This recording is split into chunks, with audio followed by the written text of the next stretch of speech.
আসসালামু আলাইকুম এভরিওয়ান, আশা করছি সবাই অনেক অনেক ভালো আছেন।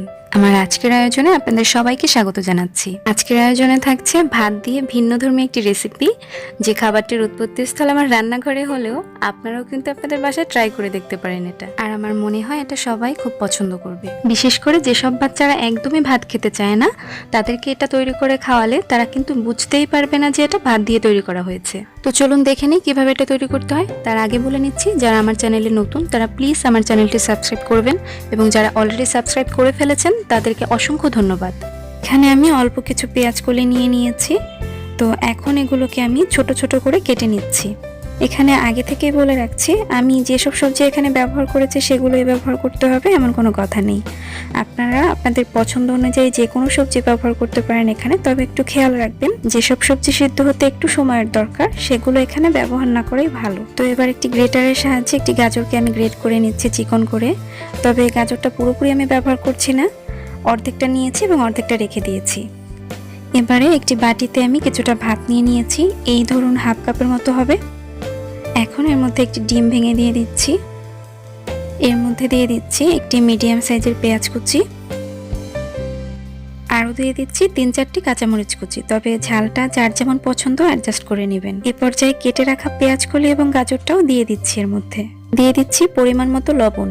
এবার দিয়ে দিচ্ছি হাফ টেবিল চামচ ময়দা, তবে ময়দার পরিবর্তে আটা দিলেও হবে। এবারে সবকিছু হাত দিয়ে খুব ভালোভাবে মেখে নিচ্ছি। আপনারা চাইলে এখানে ভাতটা আস্ত ব্যবহার না করে আগে থেকে একটু হাত দিয়ে মেখে নিয়ে আধ ভাঙা করে নিতে পারেন। তো যাই হোক, আমার মাখানো হয়ে গিয়েছে। এবারে এর স্বাদটাকে একটু বাড়ানোর জন্য আমি এর মধ্যে ম্যাগি মশলা দিয়ে দিচ্ছি, প্রায় হাফ চা চামচের মতো। তবে হাতের কাছে ম্যাগি মশলাটা না থাকলে চাট মশলা দিলেও হবে। তো মশলাটা দেওয়ার পরে আমি কিছুক্ষণ মেখে নিয়েছি এটাকে। এবার চুলার আঁচ মিডিয়াম রেখে একটি ফ্রাই প্যানে প্রায় 3 টেবিল চামচ পরিমাণে তেল দিয়ে দিচ্ছি।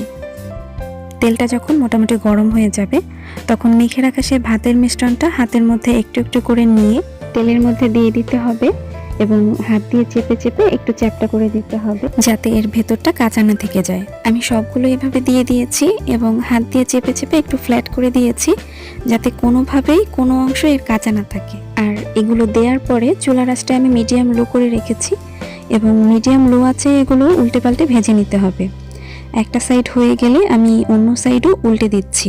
এর দুপাশে আমি হালকা সোনালী রঙের করে ভেজে নিচ্ছি। যখন দুপাশেই ঠিকঠাক কালার চলে আসবে তখন এগুলোকে তেল ঝরিয়ে তুলে ফেলতে হবে, এবং একইভাবে বাকিগুলো ভেজে নিচ্ছি। দেখলেন তো ভাত দিয়ে কতটা অল্প সময়ের মধ্যে এত সহজে একটি মজার রেসিপি তৈরি করে ফেলা যায়। আশা করছি বরাবরের মতো আজকের রেসিপিটিও আপনাদের কাছে সহজ মনে হয়েছে এবং ভালো লেগেছে। বাসায় একবার হলেও সবাই ট্রাই করে দেখবেন। খাবারটি আমার কাছে তো ভালোই লেগেছে, আর আপনাদের কাছে কেমন লাগলো সেটা আমাকে কমেন্ট করে জানাতে পারেন। রেসিপিটি ভালো লাগলে লাইক করে বন্ধুদের সাথে বেশি বেশি করে শেয়ার করবেন, এবং আমাকে সাপোর্ট করার জন্য আমার চ্যানেলটি সাবস্ক্রাইব করার অনুরোধ রইল। আজ আর কথা বাড়াচ্ছি না, সবাই সুস্থ থাকবেন, ভালো থাকবেন, আমার এবং আমার পরিবারের জন্য দোয়া করবেন। আল্লাহ হাফেজ।